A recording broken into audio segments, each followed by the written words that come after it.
جنبش ماهو بلوچ، پژواک زن، زندگی آزادی در بلوچستان. در پاییز یکی از سالهای پر التهاب ایران، خبری کوتاه اما تکان دهنده فضای مجازی را درنوردید.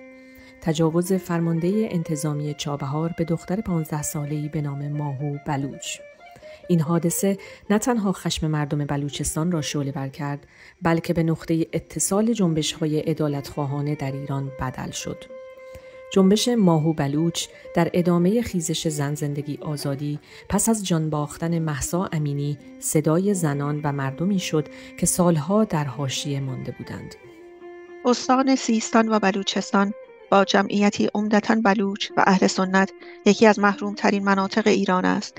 نرخ بالای بیکاری، فقر گسترده، تبعیض مذهبی و اتنیکی و حضور سنگین نیروهای امنیتی زمینه‌ساز نارضایتی‌های عمیق در این منطقه بودند.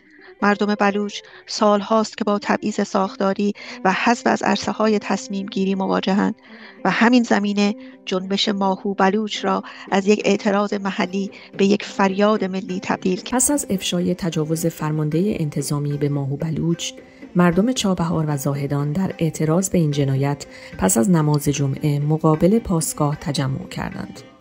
روایت‌های مردمی از خشونت نیروهای امنیتی، استفاده از گلوله‌های جنگی و کشته شدن ده‌ها نفر در زاهدان منتشر شد. حکومت در واکنش روایت رسمی را ارائه داد و مدعی شد که شایعات فضای مجازی عامل تحریک مردم بودند. اما تصاویر، ویدیوها و شهادت‌های مردمی روایت دیگری را بازگو می‌کردند. جنبش ماهو بلوچ به سرعت با جنبش زن زندگی آزادی پیوند خورد. زنان بلوچ با همساکنداری با مهسا ژینا امینی شعارهای مشترکی سر دادند و روایت‌های خود را در فضای مجازی منتشر کردند. شعار زن زندگی آزادی در تجمعات بلوچستان شنیده شد و نشان داد که مطالبات زنان ایرانی فارغ از اتنیک بودن و مذهب به هم گره خورده‌اند. این پیوند جنبش ماهو بلوچ را به بخشی از گفتمان ملی عدالت خواهی تبدیل کرد. چون ماهو بلوچ پژواک دردهای تاریخی مردم بلوچستان و صدای زنان در حاشیه مانده‌ای بود که دیگر سکوت را بر نمی‌تابند. این جنبش در پیوند با خیزش زن زندگی آزادی نشان داد که عدالت‌خواهی در ایران مرز نمی‌شناسد.